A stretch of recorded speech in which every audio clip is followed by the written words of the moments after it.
আমার লেখা নিয়ে প্রায় একটা কথা শুনি যে আমার লেখা খুবই কাটা কাটা, অনেক বেশি ডিরেক্ট, ওয়েস্টার্ন লেখার মতো, পশ্চিমা ধাঁচের।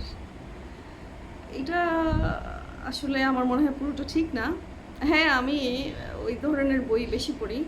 আমার কাছে ওদের লিটারেচার ভাল লাগে। পশ্চিমা বলা যাবে না, আমি প্রচুর বই পড়ি বিভিন্ন দেশের বিভিন্ন লেখকের। যখনই পড়ি না কেন, যেমন আজকে সকালেও 2টা বই পড়ছিলাম, আগেও পড়েছি বইগুলো, আবারও পড়ছি 2টা দেশের। অবশ্যই ট্রান্সলেটেড বুক, কারণ আমি তো এই দেশের ভাষাগুলো জানি না। আমরা সারা পৃথিবীতে এইভাবেই বিশ্ব সাহিত্য পড়ে থাকি ইংরেজি ভাষার ভেতর দিয়ে। তো বইগুলোতে দেখা যায় ট্রান্সলেটেড বুক হোক আর যাই হোক, ইংরেজি ভাষাটা এমন ভাষা, সেটা আসলে খুব এরকম ডিরেক্ট জিনিসটাকেই বেশি তুলে ধরে। অনেক বেশি ভ্যারিয়েশনওয়ালা লেখা একটা সময় পর্যন্ত অনেক পপুলার ছিল। সে ভিক্টোরিয়ান এরার কিছু লেখা ছিল, এরপরে আধুনিক যুগে এসে কিছু ছিল এই ধরনের চর্চা, কিন্তু যতই সময় যাচ্ছে মানুষ, লেখকরা অনেক বেশি পরিমাণে সরল লেখার দিকেই বেশি ঝুঁকছেন, সরল গদ্যই বেশি দেখতে পাই।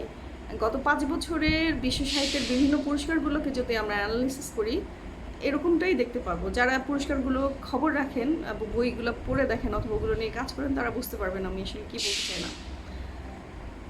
আচ্ছা, পুরস্কারপ্রাপ্ত বইয়ের কথা কেন বললাম? কারণ আসলে আমাদের এই দেশে সারা বিশ্বে যত ভালো ভালো কাজ হয় ওগুলো সহজে আসে না। আমরা শুধু যেগুলা লাইমলাইটে যায়, মানে পুরস্কার পাওয়ার নাম ধরে যে বইগুলো আলাপে আসে, সেই বইগুলাই হয়তো কিছু প্রিন্ট আমাদের লোকালি ইংরেজি বই যারা বিক্রি করে তারা নিয়ে আসে। এর বাইরেও যে অনেক ভালো ভালো সাহিত্য আছে সেরকম বই আসলে দেখি না। বাজার ঘুরলে সেই কমন কিছু রাইটারদের বই আমরা পাই, এর বাইরেও কিছু ভালো বই আসে, কিন্তু তাদের সংখ্যা কম। আর আমাদের যে সবচেয়ে বড় মার্কেট বইয়ের বলবো, ঢাকা শহরে নীলক্ষেত, নিউ মার্কেট, ওইখানেও আসলে খুব বেশি বইয়ের ভ্যারিয়েশন নাই। তো এক হচ্ছে অনেক পুরাতন যুগের সাহিত্য, 100 বছর আগের সাহিত্য, 50 বছর আগের সাহিত্য, 20 বছর আগের সাহিত্য এবং 2 বছর আগের সাহিত্য নিয়ে যদি আলাপ করি, বিশ্ব সাহিত্য, অনেক পার্থক্য আছে। তো 20 বছর থেকে 2 বছরের ব্যবধানে যে সাহিত্যগুলো, ওগুলো আসলে অনেকটাই সরল গদ্য বলবো। লেখকরা, সারা বিশ্বের লেখকরা আজকাল তাদের স্মৃতি অথবা জীবনকে তুলে ধরার দিকে বেশি আগ্রহী। নিজের জীবনে কি ঘটেছে, নিজের দেখা পরিচিত লোকজনের জীবনে যা ঘটেছে সেটাকেই খুব বেশি পরিমাণে তুলে আনার চেষ্টা করছেন। হিস্ট্রিটাকে ওর লাইফের ভেতর দিয়ে টুকে রাখছেন। যেমন আমি একজন মানুষ, 40+, আমার এজ, আমার এই জীবনে আমি বেশ কয়েকটা আন্দোলন দেখলাম, বেশ কয়েকটা ডিজাস্টারের ভিতর দিয়ে মুভ করলাম, এবং রিসেন্ট যেটা হলো জুলাই ম্যাসাকার এখনও চলছে। এটা তো আরও 2 বছর 3 বছর ধরে এইরকমই চলতে থাকবে, অ্যাটলিস্ট 2-3 বছর আশা করি যে 3 বছরের আগে একটা কোনো নতুন চেঞ্জ আসবে না হয়তো। তো এই যে আমি যে দেখছি, আমি আমার এই দেখা একটা ক্যারেক্টারের ভিতর দিয়ে বা আমার নিজের ভিতর দিয়ে যদি আমি একটা লেখা লিখি, উপন্যাস লিখি, সেটাও কিন্তু আসলে চমৎকার হয়। এই কাজটাই করেছেন বা করছেন অনেক বিশ্ববিখ্যাত লেখকরা যারা এখনও জীবিত আছেন। তেমন একজন যদি বলা যায়, যিনি এখন ওই রকম অনেক বড় লেভেলে প্রাইজ বানায়, বাট তার প্রচুর ফলোয়ার আছে, রিডার আছে সারা পৃথিবীতে, তিনি হচ্ছেন ইসাবেল আয়েন্দে, চিলির রাইটার। তার বইগুলো এমন, তিনি তার মায়ের জীবনী লিখেছেন এমন চমৎকার করে উপন্যাসের ঢঙে। ভায়োলেতা নামে একটা বই আছে। তার নিজের লাইফ হিস্ট্রি তো আছেই, তিনি ছোটোবেলায় নানা বাড়িতে বড় হয়েছেন, সেই বাড়িতে যে তার লাইফ যে গড়ে উঠেছিল, দ্য হাউস অফ স্পিরিট নামে একটা বই আছে, ওইটাতে লিখেছেন। বইটা এত পপুলার হয়েছে সারা পৃথিবীতে, এখনও লোকে ওইটা পড়ে এবং এটা নিয়ে পাঠচক্র করে, অনেক কিছু হয়। তারপরে আমি যাকে নিয়ে কাজ করলাম, আর্নো, সেই সেম লাইফ হিস্ট্রি, এবং এই ধরনের বইগুলো সারা পৃথিবীতে এখনকার ট্রেন্ডে পপুলার হচ্ছে। মানুষ এখন আর সাহিত্যের ভিতরে ঢুকে সাহিত্য খোঁজে না, নিজের জীবনের সাথে কি কি গল্প আছে সেই গল্পগুলোকে মিঙ্গেল করে আগায় যাওয়া যে লেখা, সেগুলোকে অনেকটা লিটারেচারের ফরম্যাটে পড়ে। তো আমরা এই যে অনেক ধরনের টিভি সিরিজ দেখি, মুভি দেখি, এই মুভি এখনকার সময়ে লেখা বইয়ের উপরে লেখা হচ্ছে, পুরাতন সময়ের লেখা বইয়ের উপরে লেখা হচ্ছে। তো পুরাতন সময়ের বইয়ের মধ্যে লিটারেচারের ওই টেস্টটা আছে, কিন্তু সেগুলো আমরা আর এখন আসলে ওইভাবে অতটা এনজয় করি না। এখনকার সময় যে গল্পগুলো পড়া হচ্ছে সেগুলোতে আমরা খুব ইজিলি ঢুকে যেতে পারি। আমার কাছে এই ফরম্যাটটা ভাল লাগে, মানে ইজিলি একটা লেখার ভেতরে ঢুকে যাওয়া ব্যাপারটা অনেক এনজয়েবল। তো কয়েকদিন আগে আমি একটা ফ্রেন্ডের সাথে কথা বলছিলাম যে আমি আসলে কি করতে চাই, আমি যাই দেখি সেখান থেকে ক্যারেক্টার খুঁজে এসে এনে লিখতে চাই। যেমন আমি প্রতিদিন পড়ি, ফ্যামিলির কাজ করি, কিছু চেষ্টা করি লিখতে, প্রচুর লেখা পড়ি, আই মিন বই তো পড়ি, আর এই যে বিভিন্ন সোশ্যাল মিডিয়াগুলো আছে পড়ি, ফেসবুকে পড়ি, তারপরে বিভিন্ন ওয়েবসাইটে পড়ি, তারপরে ইউটিউবেও যে পড়ি শুনি।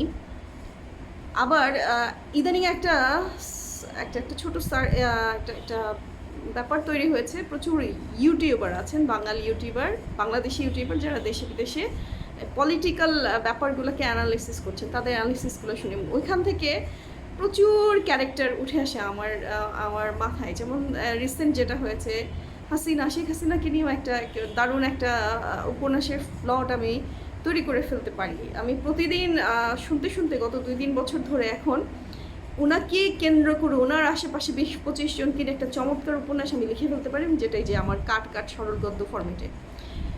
এখন আমি লিখবো কি লিখবো না এটা একটা সিদ্ধান্ত। আরেকটা সিদ্ধান্ত হচ্ছে, যেহেতু এখনও কিছু লিখে প্রকাশ করি নাই, আমি অনেক উপদেশ পাই। উপদেশগুলো আমাকে আসলে মানে ভালো করে, আবার এই যেরকম দ্বিধার মধ্যেও ভোগাই, দ্বিধাদ্বন্দ্বের মধ্যে ভোগাই, যে অনেক কষ্ট করে আমি একটা লেখা লিখলাম। আমি ওই হাসিনার ক্যারেক্টারটা শ্যাডো ক্যারেক্টার, যে একটা পলিটিক্যাল লিডার, এরকম একটা লিডার হইতেই পারে যে কোনো, আমাদের দেশে তো এরকম অনেক ক্যারেক্টারই আছে, ওই অনেক লিডার্স আমরা পেয়েছি, এরকম 20-25 জন লিডার তো আছে। যে কোনো একটা এরকম একটা লিডার আমি তৈরি করতে পারি, হাসিনার ওনার ক্যারেক্টার থেকে শ্যাডো মেল ক্যারেক্টারও তৈরি করতে পারি। মানে একজন লেখক চাইলে অনেক কিছু করতে পারেন, তা আমিও করতে পারি। এখন আমি কি আমার নিজের স্টাইলে আগায় যাব, এটা আমাকে খুব মানে কনফিউজড করে। কারণ আমাদের দেশে আসলে অনেক যে লেখাগুলো আমি পাই, ভালো ভালো লেখা, সেগুলো একটা নির্দিষ্ট বা দুইটা নির্দিষ্ট ফরম্যাটে, মানে সাহিত্যের ঢঙে একটা ন্যারেটিভে আগায় গেছে। সো এখানে আমি যেন হঠাৎ করে ডায়লগ বেস বা ডিরেক্ট একটা ঘটনার মধ্যে ঢুকা একটা ক্যারেক্টারের, মানে বই খুললেই ক্যারেক্টারগুলো লাভ দিয়ে আপনার সামনে চলে আসলো এবং তারা কথা বলতে শুরু করলো, আপনি ভুলে গেলেন যে আপনি বই পড়ছেন, এই জিনিসগুলোকে আসলে মানুষ লিটারেচার হিসেবে মানতে নারাজ। যেই কারণে এই যে সেবা প্রকাশনীর বইগুলো অনেক ইন্টারেস্টিং, প্রচুর পাঠক আছে, কিন্তু সেগুলোকে রিয়েল মেইন স্ট্রিমের লিটারেচার হিসেবে মানে না লোকে, কিন্তু ওগুলোতে মজা আছে। তা আমার বইয়ের মধ্যে হয়তো মজা থাকবে, আমি কিন্তু দেশি ক্যারেক্টার নিয়ে দেশি জিনিসই তৈরি করে দিব, কিন্তু তারপরেও ওই যে একটা ব্যাপারে যে এটা আসলে তারা যেভাবে লিটারেচার পড়ে আসছে ওইটার মধ্যে এটাকে নেওয়া যায় হয়তো বা যায় না। তা আমি এটাও চিন্তা করে দেখলাম যে আসলে যাদের আমি কথা শুনছি তাদের বয়স বেশ ভালোই বয়স, তারা আমার চাইতে অনেক সিনিয়র, আমার সমবয়সীও আছে বা একটু বড় আছে, কিন্তু পরবর্তী যে জেনারেশনগুলো আসছে, মানে আমি লিখতে লিখতে যাদের কাছে বইগুলো যে পৌঁছাবে, ওরা আবার ওই জিনিসগুলো পড়তে পারবে না, যারা আমাকে বিভিন্ন জিনিস নিয়ে কনফিউজড করলো।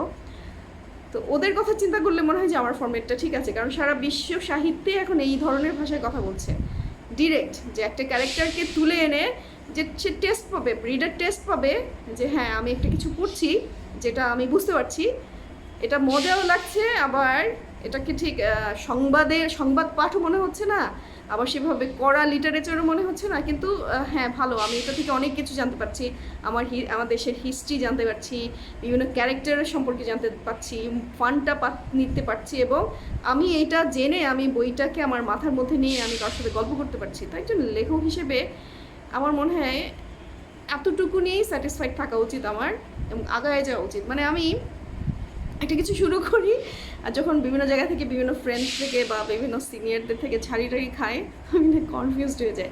তো এই করতে করতে আমি মোটামুটি লোকজনের সাথে যোগাযোগ করা, লোকজনের কথা শোনা এতটাই কমায় ফেলছি যে এখন আমি আর শুনি না কাউকে, আমি শুধু নিজের কথাই শুনি। কিছু করি, ভালো হোক মন্দ হোক, আমি আর সেটার দিকে তাকাই না। মানে আমি এই যে কথা বলছি, এতক্ষণ ধরে কথা বলতে বলতে আমার মধ্যে যে একটা কনফিউশন তৈরি হয়ে গেছে, এইটা থেকে আমি আর বের হতে পারছি না। তো যোগাযোগ আমাদের জন্য আসলে উপকারী, কিন্তু আমরা যখন একটা মাইন্ডসেট তৈরি করে ফেলি তখন আসলে যোগাযোগটা খুব খুব একটা দরকার নেই, নিজের ভেতরে ঢুকে নিজের কথা শোনাটাই আসলে তখন মনে হয় ভালো হয়, সবচেয়ে উচিত কাজ হয়, বা এটাই আসলে করা উচিত। ধন্যবাদ যারা এই 10টা মিনিট নষ্ট করলেন। আমি নাসরিন জাহান নিয়ে কথা বলছিলাম, আপনাদেরকে ভালোবাসা জানাই। ভালো থাকবেন। প্রতিদিনের ভিডিও আলাপের মতো আজকের আলাপে এটা নিয়ে আলাপ করলাম, আমার কনফিউশন নিয়ে। আমি বই লিখতে বসে আমি কি প্রবলেম ফেস করছি, বিশেষ করে নভেল উপন্যাস লিখতে বসে, সেটা নিয়ে ডিসকাস করলাম। ভালো থাকবেন।